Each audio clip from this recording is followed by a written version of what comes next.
with billions of dollars worth of stuff on them can get pretty confusing and contentious. Colombia, Spain, American financiers, South American indigenous groups.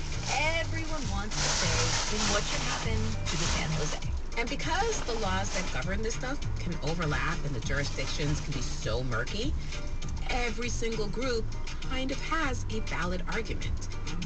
Today on the show, the fight for the San Jose.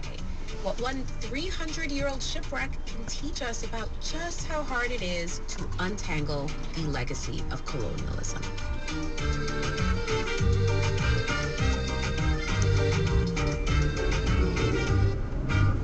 Support for NPR comes from the station and from Workday. Workday is an HR and finance platform for forward thinkers dedicated to propelling organizations, workforces, and industries into the future. Workday, moving business forever forward. This is